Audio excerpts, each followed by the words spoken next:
টানা বর্ষণে পূর্ব মেদিনীপুর জেলার তমলুক শহরের লালদিঘি এলাকায় দেখা দিল জল যন্ত্রণা। তাম্রলিপ্ত পৌরসভার ৫ নম্বর ওয়ার্ডে এই এলাকায় ঘর বাড়ি, রাস্তাঘাট, ড্রেন সমস্ত কিছু একেবারে জলমগ্ন হয়ে উঠেছে। বারবার প্রশাসনের কাছে জানিয়েও কোনো স্থায়ী সমাধান না মেলায় অস্বস্তিতে স্থায়ী বাসিন্দারা। মঙ্গলবার সকালে রাস্তায় নেমে পড়েন ক্ষুব্ধ বাসিন্দারা। এদিন তমলুক পাঁশকুড়া রাজ্য সড়ক অবরোধ করে বিক্ষোভ দেখান তারা। দাবি ওঠে দ্রুত নিকাশির উন্নয়ন না হলে আরো বৃহত্তর আন্দোলনে যেতে বাধ্য হবেন এলাকাবাসী। অবশেষে ঘটনাস্থলে পৌঁছয় তমলুক থানার পুলিশ ও তাম্রলিপ্ত পৌরসভার চেয়ারম্যান দীপেন্দ্র নারায়ণ রায়। পরিস্থিতি নিয়ন্ত্রণে আনতে পৌরসভার পক্ষ থেকে দুটি জল পাম্প বসানো হয় এবং ড্রেন পরিষ্কারের কাজ শুরু হয়। প্রশাসনের আশ্বাসে অবশেষে উঠে যায় অবরোধ। এলাকার বাসিন্দাদের অভিযোগ, প্রতি বর্ষাতেই এই সমস্যার মুখোমুখি হতে হয় তাদের। বছরের পর বছর ধরে এই ভোগান্তি লালদিঘি এলাকার নিকাশি ব্যবস্থার বেহাল দশার কারণে।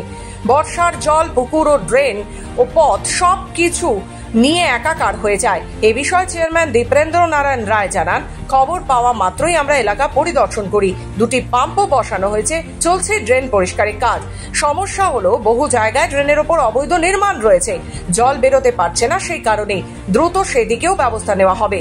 2010 হয়েছিল ব্রেন স্ট্রোক, 2010 হয়েছিল ব্রেন স্ট্রোক, 2017 থেকে ব্রেন প্যারালাইসিস পড়ে আছে।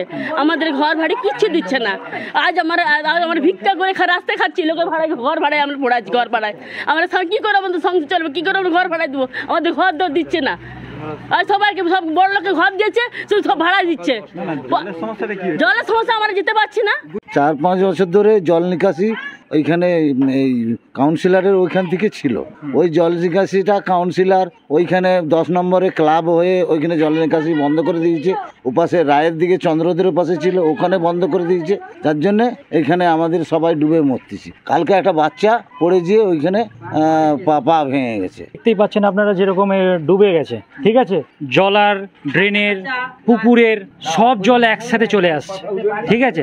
এবার এসে গেছে মানুষ, এটা 3-4 মাস ধরে হচ্ছে। জবে থেকে বৃষ্টি হয়, বৃষ্টি হলে এই জায়গাটা পুরো ডুবে যায়, ঠিক আছে, মানুষের বাড়িতে। এখন বৃষ্টি চলাকালীন এরকম হতে থাকে। আমরা ভিডিও পাঠাই, যখনই ওনাকে জানাই আমরা তখনই বলে ভিডিও পাঠাও, ভিডিও পাঠাও, ভিডিও পাঠাই। ভিডিও পাঠানোর পরে আপনারা বিশ্বাস করবেন না, একবারের জন্য দেখতেও আসে না, কাজও হয় না। পূর্ব মেদিনীপুর থেকে নিজস্ব প্রতিনিধি রিপোর্ট, খবর বাংলা।